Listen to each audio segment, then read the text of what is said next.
And we're live. Welcome to the Lakers Lounge. This is not Lakers Late Night. It is in the middle of the afternoon. We have a special treat, though. It's been forever. For one, it's an extra special day because it's National Send a Nude Day. So I'm gonna go ahead and take off. No, I'm not gonna do that. It's not that kind of show. That's for the actual late night show. I am joined. New viewers, it's not. It's not. He doesn't do that on the late night show. Please watch it. I promise he won't take his clothes off. Or sorry if you're disappointed. You're not disappointed. Nobody was disappointed. If in case it has been a really long time, so in case you're wondering who either of us are, I am Anthony Irwin.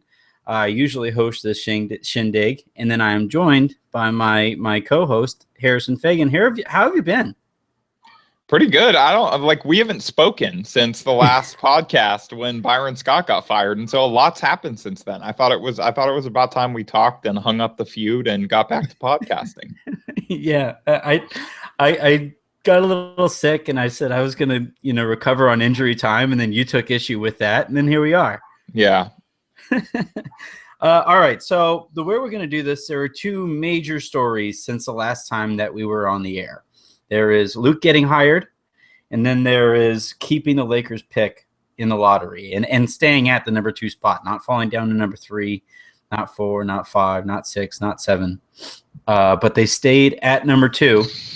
So I am going to make the argument. Well, you go ahead and you go first. Which do you think is a bigger story and why? So I think that them getting the number 2 pick is the bigger story. Number one, because it's kind of found money after the worst season in Lakers history. Because I was talking about this yesterday on the Limited Upside podcast when I went on. No Lakers fans and no Lakers analysts thought that they were going to be this bad. I think most people didn't think they were going to make the playoffs. Most people didn't think they were going to be this bad, the second worst team in the NBA. And so to get a reward for that, for having to sit through that and to help their team kind of bounce back, I think was huge rather than getting nothing. It wouldn't have been the end of the world if they didn't get to the pick, but it's a big deal that they're getting something. And also the fact that it's the second pick in what's pretty much considered a 2-player draft. And so you figure one of these guys, either Brandon Ingram or Ben Simmons, is going to be able to come in and make a difference. And while I think Luke Walton, and I'm going to get into this in a piece I have coming later this week, actually, I think Luke Walton was a great coaching hire. I think he's going to make a huge difference in the organization based off of everything that we're hearing. But I just think that, as cliche as it is, players are the ones out there on the court, and players make a bigger difference. And I think that getting Ben Simmons or getting Brandon Ingram is going to be a bigger deal for the Lakers franchise than replacing Byron Scott. I completely agree on the overriding point that players are generally more important than coaches. Coaches, I think, even the best coach in the league is worth only a few wins. It's not by that much. All you want to avoid is the kind of coach that costs you a bunch of wins, and we just experienced that with Byron Scott. The reason I would argue that Luke is, to me, the bigger story. And do you want to talk semantically about what's the bigger story and what's more important? Because I could agree with you that it's more important that they keep the pick, but I think the bigger story is Luke Walton. Oh, so we're having a semantic difference. Well, no, I mean, either way, because I could even argue that Luke is more important to a certain extent, but I'll say the biggest. I kind of agree. I would say that the second overall pick is both, and I say that as someone who is a big fan of the Luke Walton hire. I just think that getting the second overall pick is a bigger deal in both senses. For me, the reason the Luke Walton hiring sticks out to me is your neighbor's dog disagrees with that point. I swear to God, this dog barks all damn day. I hate this dog so much. All right, quick tangent. You've seen my dog. She's like 60 pounds, whatever, and she could handle her business. I've honestly considered dropping her in that playpen they have out there for that dog. Just say, go have fun. Okay, well, this got really dark really quickly. All right, back to the matter at hand. But I love you, neighbors. But no. So the reason I would say Luke is the more important and the bigger story first and foremost, and then more important we can actually debate about. But the bigger story is if heading into this season, especially about midway through the season, before Steve Kerr came back, if you would have said, if you were listed coaching candidates that would likely be available this offseason, wouldn't he top basically every list out there? Well, after he took over for Steve Kerr, I would say, yeah. I think before that, I don't know that he was as high on people's lists. Right, that's what I mean. Is it like in the middle of going, what did he go, 39-4? Yeah, he was, if not the top candidate for most openings, he was definitely, for a younger team, he was the top candidate. Right, and for the Lakers in particular, he had to, like Mitch said, that he was their only candidate that they were really interested in. They didn't have any interviews planned afterward, right? That was rude. I sent in my resume and everything. You didn't have to call me out. But so the reason I bring all that up is, how long has it been since the Lakers got their guy? How long has it been since the Lakers have even kept their guy? Right? They lost Dwight. They lost Powell. You know, the Lakers, when they make all these offseason priority lists, it's been years since they actually, got the guy that they were actually going to go after, got the top guy on the market. And in this case, it kind of... Is it trade for Powell? I'm trying to think back. What's that? Is it trade for Powell? I'm trying to think back. When is the last time that they indisputably got the top option on the market for what they were trying to do? Right. I guess maybe it's the Dwight trade, because at the time his stock was a lot higher. Right. And maybe Nash. Nash was, he was a free agent, so that, trading, I can't even count trading in that equation, right? Because the player doesn't have a choice. You're trading for the guy. True. So it's been since Steve Nash that the Lakers actually kept or signed their top guy. And in this case, they didn't have to make some sign. They didn't have to make some grand gesture to get the guy. They didn't have to embarrass themselves in that fashion to get him. And behind closed doors, when nobody was really thinking about it, there they are. They got their guy with all, and that to me is something that, they can tell free agents that, hey, here's why it didn't work out with the other free agents. Here's why. Here's how we convinced Luke to come, because they actually had to convince him, right? It was like a 6 or whatever hour meeting that they had to lay out the groundwork as to how they're going to improve. So if they say to free agents, here's the exact selling points that we had for Luke, here's what we can sell you on, and that's something you can really build on moving forward. And while Luke is, a great coaching candidate, and it's somebody that the fan base should be excited about, to me, the larger story is the Lakers kept or signed the top guy on the market for the first time in years. Yeah, no, that's a big deal. I see your point with that. I guess I still disagree, though. I just think that I think that found money of the second overall pick, you're getting a really good player to add to your young core. I still think that that's the bigger deal, and that's both more important and the bigger story. But again, I don't disagree that them getting Luke is incredibly significant. Mm-hmm. No, I would never. Anybody listening who would take that from what you've been saying, needs to clear out their ears. I feel like this is a pretty good time to get into some questions. Did anybody ask us if we were going to trade the pick? Yeah. I think we got some good ones, actually. Well, I was wondering if anybody asked if we should trade the pick, because that's where I was going to go next. Well, we got we got a different trade question, but go ahead. I guess let's talk about trading the pick. Well, all right. So the reason I was going to bring up trading the pick is Mitch Kupchak went on the air today with AM 570 Sports with Leanne Tweeden and I'm forgetting writers. Bill Ryder.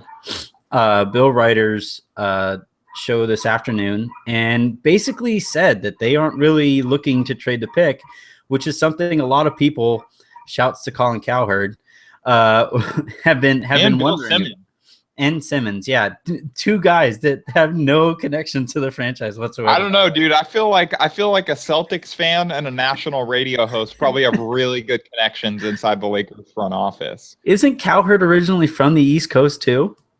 Like he just came over here. I honestly don't know. He was an ESPN guy. He was over there in Bristol for a long time. Anywho, But the reason I found that interesting was heading into the season, there was that Jim Buss quote that they felt that they had the perfect number of young guys. So you were kind of wondering, well, what did that mean? Did they want to take on another couple young guys in this draft if they kept their pick? It was good to hear Mitch kind of say, nah, there's nobody that we really feel we could target with this pick alone. And I don't think they want to bundle it with any other young assets. Was that how you took that what he was saying? Yeah, that's absolutely how I took it. And I think that you just have to wonder, there are all these rumors out there of these guys that they're going to go get, but are the Bulls really going to trade Jimmy Butler for the number 2 pick? I don't think so. I don't think that they want to trade Jimmy Butler right now. Are the Pacers going to trade Paul George and tank? No, I don't think Larry Bird is ready to tank. That's never been his MO. I don't think that he has it in him, especially at his age. I don't think that he wants to sit through a rebuilding year. That's why they always make the moves that they make to at least get back to mediocrity. And and DeMarcus Cousins, Vlade Divac said they're not trading him. Now, that you could say for that, and you can say for Mitch, that how much of that is trying to get leverage, where they're trying to say, I'm not going to trade this thing to make it more desirable. It's like, oh, you're not that I want that now. That looks good. It's because people always want what they can't have, right? So you have to wonder how much of it is trying to create leverage for those assets, but it just doesn't. The trade package isn't there. You can say, like, till the cows come home, you can shout the Lakers want to trade their 2nd overall pick for an all-star type player, but what all-star type player is is available? Well, and on top of that, Mitch went into another reason that they don't want to do it is the financial flexibility. Contract. Yeah, they've worked to get to this point, right? They have $60 million in cap space. And then next year, when the cap goes up again, they have the room to sign another max guy, right? So they want to maintain that kind of flexibility. And I personally, it was great. It was great to hear that, right? It was great to, and with Mitch, usually he kind of speaks where you have to read between the lines and all that. He says something and nothing simultaneously. Yeah, he's great at it. And it's an actual skill. But today he was pretty concrete in saying, no, that's not really what we're doing. I was also going to add to your point about Boogie that their 2019 pick or something like that is completely unprotected at this point going to Philadelphia. So if you're like something like that. Right. And if you're going to trade somebody like Boogie, that means that you're hoping to keep all of your major picks moving forward, right? You're trying to rebuild with around all that youth. So there's no incentive for the Kings to move Boogie Cousins there. Yeah, I mean, unless he's just like they just can't handle him anymore. Like but like that would speak, I think, more to them than him. It's just I don't like you can't just get rid of that talent just to get rid of it.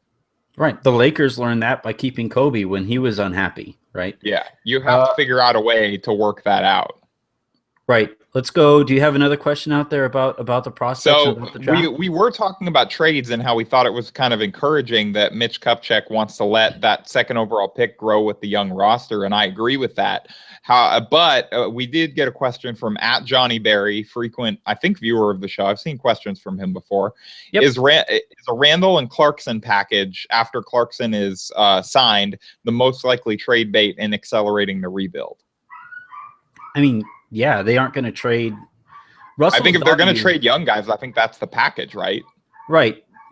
But how much can you get for that is the question. And is it worth giving up on those guys and not seeing what they can be under Luke?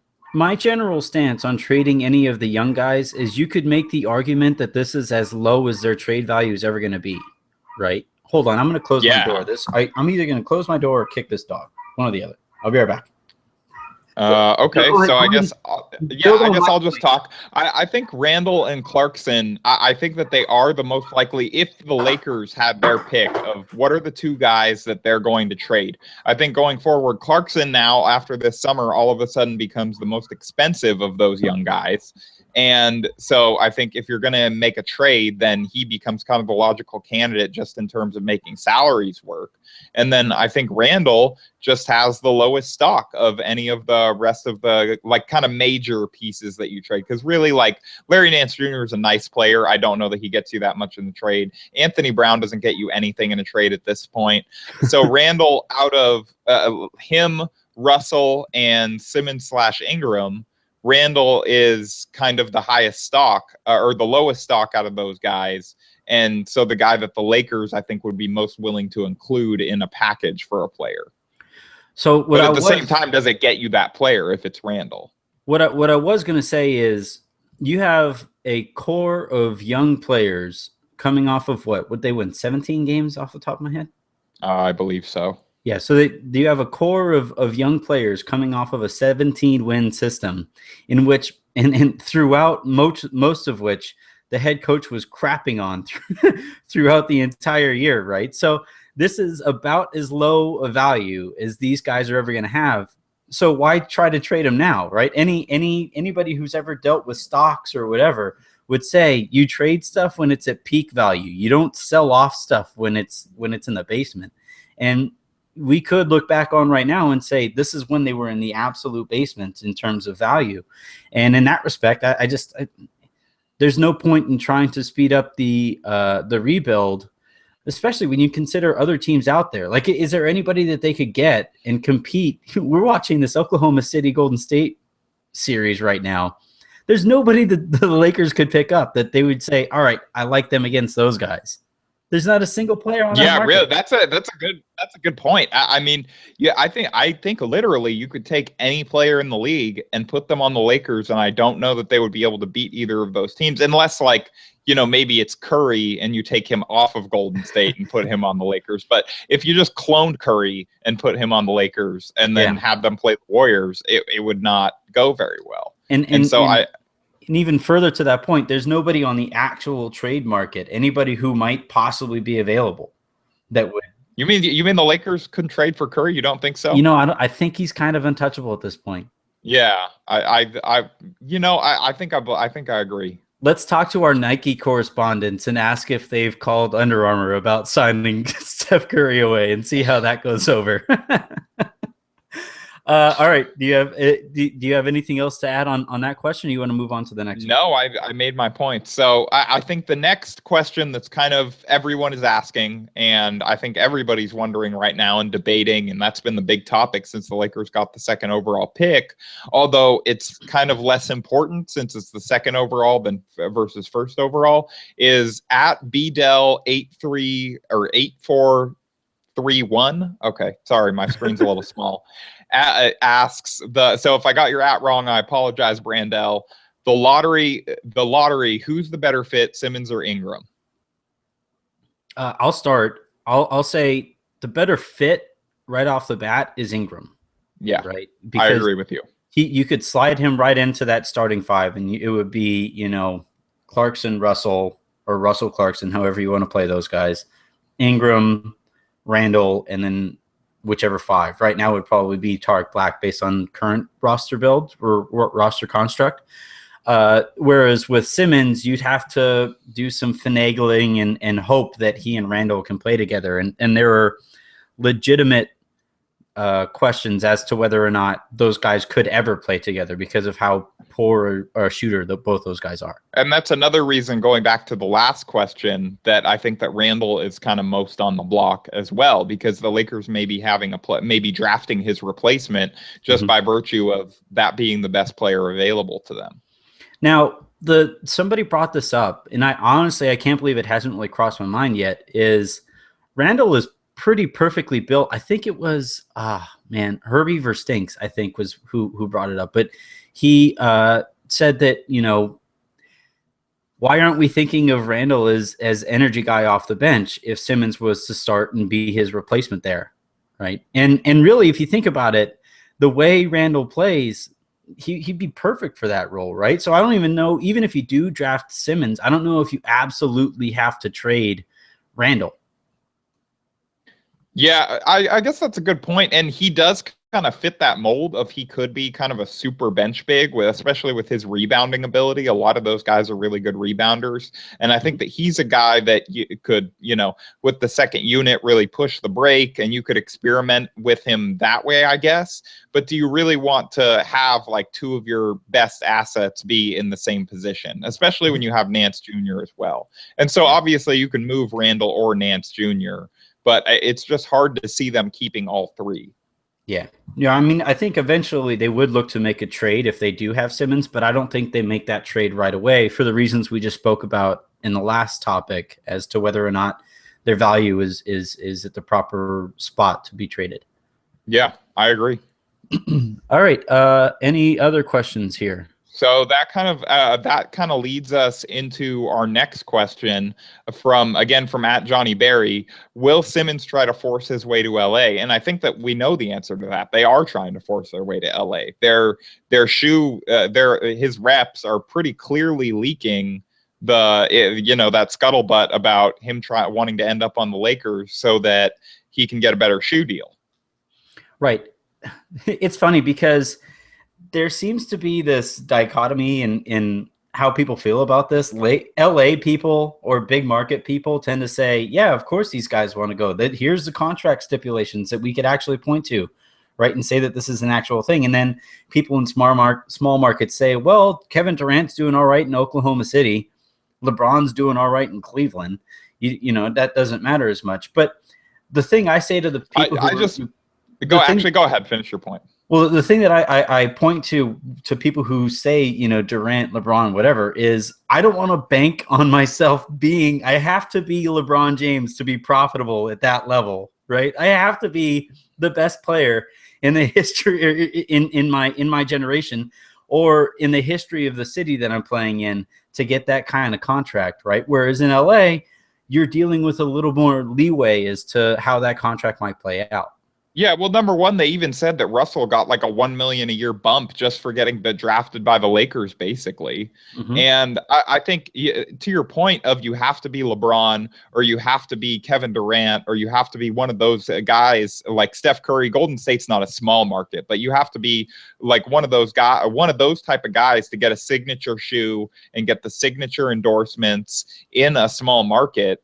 And my favorite thing about that is, you know, that people were like have this mass funeral last year for the advantages of small market, for the advantages of big markets when like Greg freaking Monroe signed with the Bucks. Like superstars don't want to go to LA or New York anymore. That was like my favorite. People point to, they're like, well, the advantages of big markets are really dead now, as you can see by Greg Monroe signing with the Bucks. Yeah. Like, are you kidding? What? Wait, what?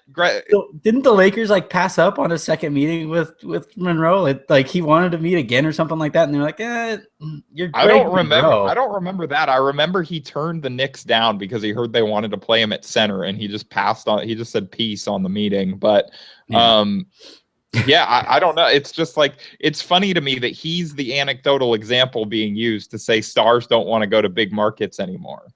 Like Greg Monroe, what are we gonna do? Greg Monroe could have signed in Los Angeles and New York, and I don't think that he would have a signature shoe deal. That's a very solid point. No, to answer the actual question, of course he's doing whatever he can. The choice is Philadelphia and Los Angeles. Like, it's a better fan base in Los Angeles. Like, it's a lot more laid back. They booed Santa Claus in Philadelphia, like famously, and they're proud about it. They're really happy. They're like, yeah, bleep you, Santa Claus. I don't know if that's probably not their accent. I don't think that's the official Sixers chant either, but I could be wrong. Bleep you, Santa. No,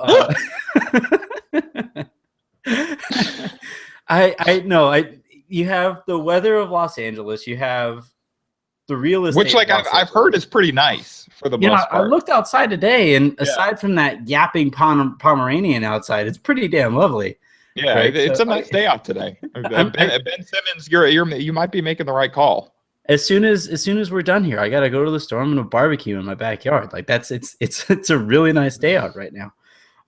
You have all that going on, and then the other thing too is you look at the winning histories of both franchises, and people always say, like, you know, the Laker fans always point to the past. Let's look at the immediate past of Philadelphia. They're coming off of a guy who people legitimately, you know, thought he was fired for trying to lose too much, right? Whereas Mitch Kupchak, when you hear him talk about the last few years, it sounds like he was Steven Adams after Draymond Green hit him in the balls. Like, That's like what, his that's how voice he talks. drops a pitch, like his eyes go distant, like he starts staring through the. It's that Ben Affleck meme from that Batman versus Superman interview where they ask him about the negative reviews the movie's getting, and he just.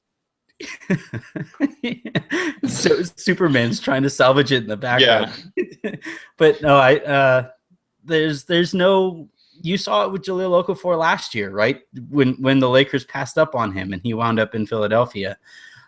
That's how that's gonna play out again this year if for whoever gets taken first overall this year. It's why I wondered last year why Philadelphia wouldn't try to trade up with the Lakers to try to get that spot with a few more pieces, but I don't know, maybe I'm crazy.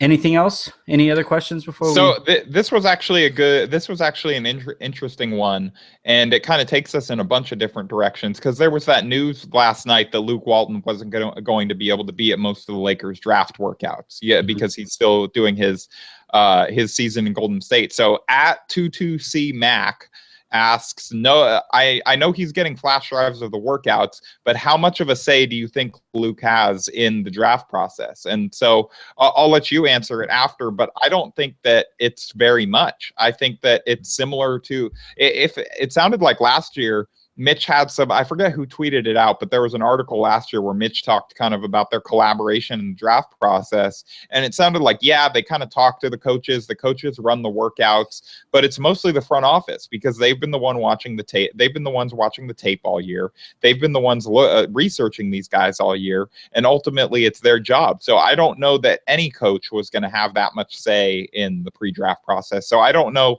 that it's a huge deal that Luke is not going to be there. And also, secondly, I think Luke, basically the Lakers are picking, Mitch talked about he doesn't think that there's as much of a gap between 2 and 3 as a lot of people do, but I think he kind of just has to say that for leverage purposes. Yep. And so they're basically going to take Ben Simmons or Brandon Ingram.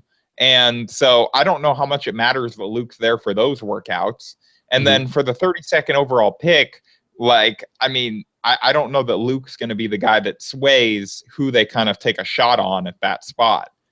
Right. This is the kind of thing that they would have spoken about in the actual meeting, right? Luke wouldn't have signed on if he wasn't okay with being, kind of left out of these workouts or having to watch from the outside in during these workouts. And then there's the other thing of the reason front offices prefer to be highly in charge of this kind of thing is coaches come and go. There's no guarantee. We all hope that Luke is here for the long haul and that he's this, coaching savior that we're told he might be. And then if he isn't coaching savior, I'm sorry. I just pictured Jesus in a suit on the sidelines, like trying to coach the team. Luke would try to coach a team in sandals. Like he's that kind of guy. And then I also thought of a meme of like, if they got Ettore Messina, like the coaching messiah Messina.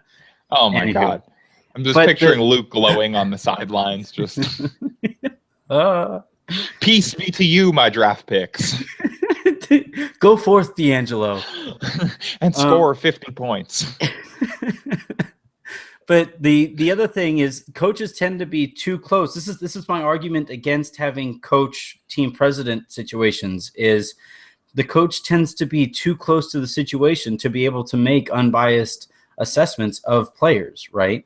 And with Walton kind of being a little more, distanced right now, it's kind of a nice thing that he comes in and everybody's on the same page as soon as he gets there, whereas he'll have spent a lot more time around their draft pick who worked out for them than the other guys on the team. So no, I don't. It's something that sounds like a story when you read the headline, but it's not really a story. Yeah, it's really like functionally there aren't that many head coaches that have, I think, a ton of say over these draft workouts anyway. So as long as they have capable people running the workouts, which I can't imagine is incredibly difficult, or like even in the top like 50 hardest things a coach has to do, then I think they'll be okay.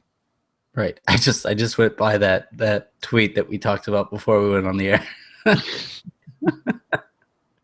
All right, I'm looking for one more question. Otherwise, we can get into. This is a good one. I'm picking this one. Okay. At Joshua Lebeck, Okay. or just Joshua on his profile. Which free agents will gel best with Coach Walton's philosophy? And what is Coach Walton's philosophy? What is his coaching philosophy? And Well, this is interesting to me. I want to just start the point, but go for it. we've heard a lot of like so and so will work good in Walton's coaching system, and Walton's system this and Walton's system that. And my wonder is, Walton doesn't really have a system. Like he's coming from Steve Kerr's, which is a blend of a few systems, but at the end of the day, we don't know exactly what Walton's system might be. So it's impossible to really answer this question. My response, or my immediate response when I saw the question, was any of them. Just bring me the free agents and let's make it work from there. Yeah, and it sounds like he wants to run a similar system to Golden State. So you look at kind of the centers that they have, and they're all just kind of tall guys that can protect the rim. Bogut's a pretty good passer. Azili's more of like a pick and roll type player. And so you would think that the team looks at guys like that, because it looks like center is now going to be their main target in free agency after the outcome of the draft. Mm-hmm. Because it sounds like it's probably going to be Brandon Ingram that ends up with them, even though I still think that there's a chance Philly takes Ingram, just because of how hard it would be to like kind of move on from 4 like lottery pick front court prospects at once. Not that they would have to trade all of them if they drafted Ben Simmons, but they have 4 guys kind of in that front court that they already invested a lot of assets in. And so they have almost even more of a fit issue than the Lakers do. Right. And I was going to add, it's the same issue that the Lakers have, is that none of those guys have the kind of trade value that you would like to see from a top end prospect. But go ahead. Yeah. Sorry. No, and I agree. So I think either way, whether they take Simmons or they take Ingram, though, I think center is now all of a sudden their big area of need in free agency. Mm-hmm. And so I think that you're looking at guys that can basically, you're looking at rim protectors that can play next to either Simmons or Randall, because those guys are not going to be standout defenders next year. And so you're looking for guys that are athletic, can kind of stay with them a little bit, or stay, like clean up mistakes, kind of what we thought Roy Hibbert could be last year, minus the athletic part. And so I think that they're going to be looking at guys. There have been a lot of rumors about Azili. I think that they're going to look at Biyombo. I think that Hassan Whiteside is probably number 1 on their list of targets at this point. Just like, this is all like my opinion, not any actual reporting. But we don't do reporting. Just the way I phrased it, it kind of sounded like I had some source, and I don't have any source. I'm just guessing. I would think Hassan Whiteside would be a logical candidate, even coming off of the injury. Mm-hmm. So I guess that's where I would start to look, is I think like some type of rim protecting center, but those guys are hard to find. Right. I would agree for the most part that they would go center first if they do land Ingram. If they do land Simmons, I would honestly, I would do flips. I'd participate in National Send a Nude Day if they landed Batum. I wouldn't. Your face.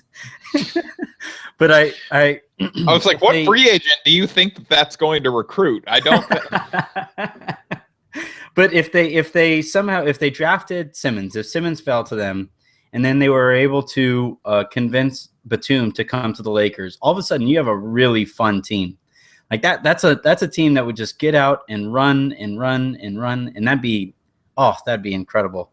But yeah, if it does, and it does look like most likely Ingram will fall to the Lakers, unless you're Ry Cole, who's been reverse jinxing basically every possible.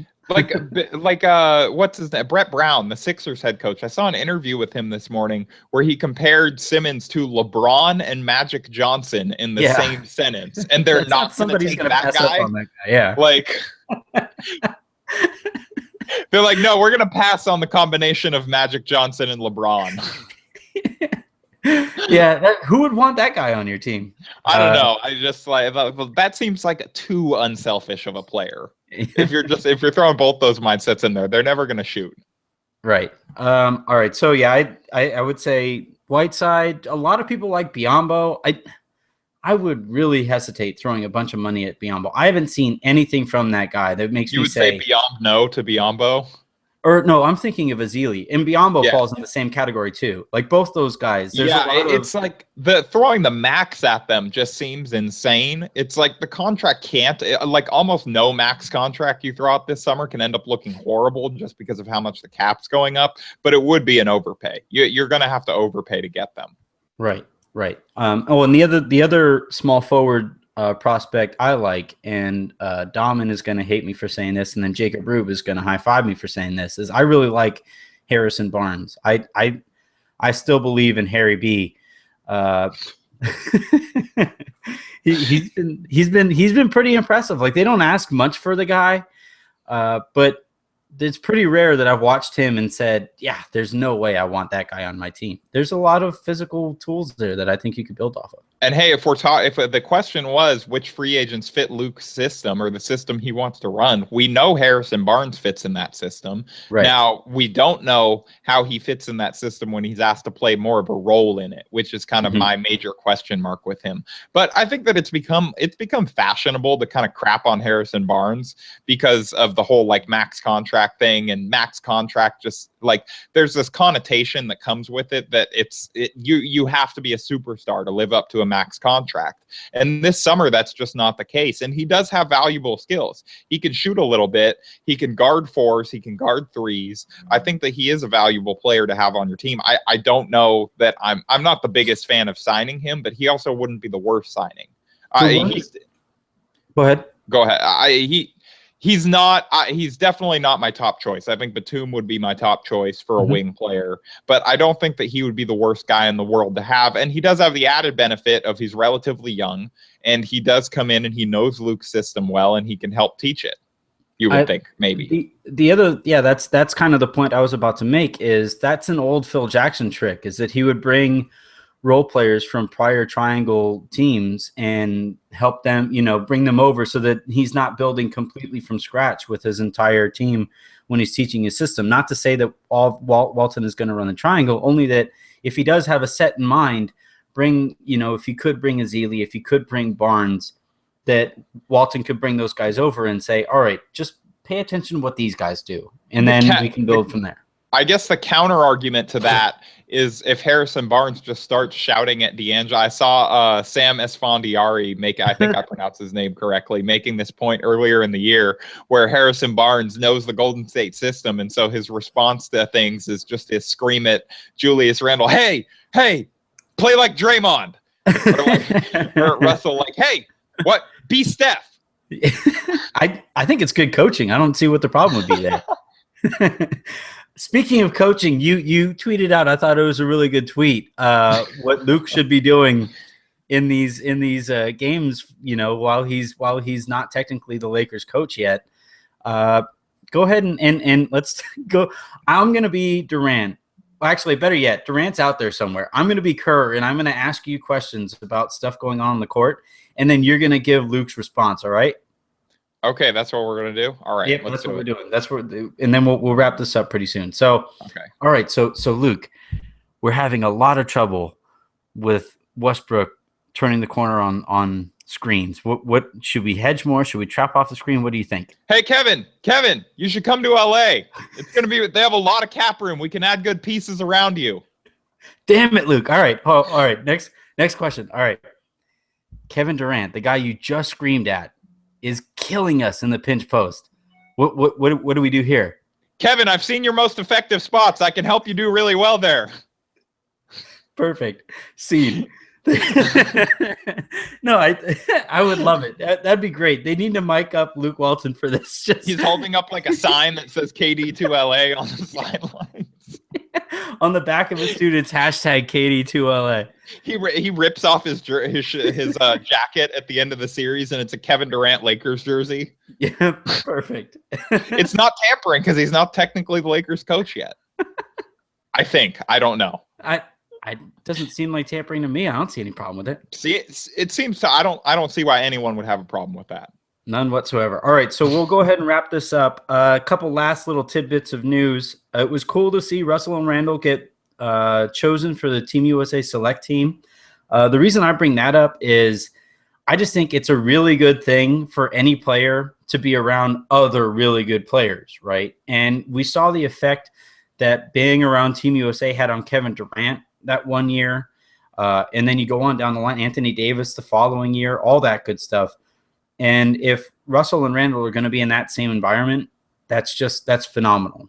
And yeah, I think that's a great thing for both of them and for the Lakers, that they're going to be around the best players in the world this summer and scrimmaging against them and picking up pointers, you would think. Right. And that's the other thing, is that when you're around those kinds of guys, like everybody from that, was it 2006 team, the Redeem team?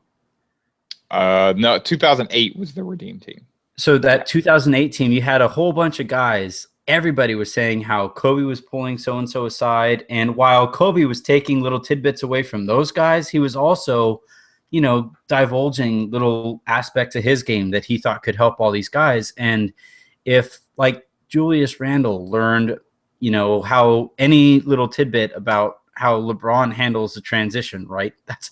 I believe Draymond's going to be there too, and that's the guy that everybody keeps saying they want him to play like. So if he just attaches himself to Draymond that whole camp and somehow comes out of it not mentally scarred, then Yeah, if there's any kind of coach or assistant coach there, with that team, I'm just always like, Randall, go stand with Draymond. Go get over there.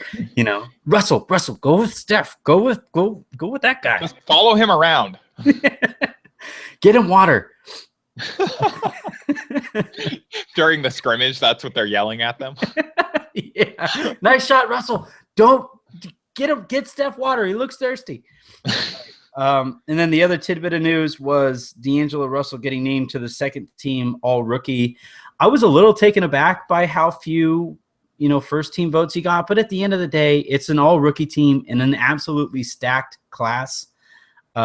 That's kind of how I fall back on this end. And then there's, like we mentioned earlier, the narrative surrounding the Lakers all season was Byron Scott just absolutely shitting on D'Angelo Russell every chance he got. And that's not, when he's the guy talking to the media, as much as he talks to the media, that's not going to bode well for somebody's voting chances. And that the leaked video thing happened at the end of the year. Because see, what Jahlil Okafor did that was clutch was he did his leaked video at the beginning of the year so that people had forgotten about it by the time that it was time to All-Rookie vote.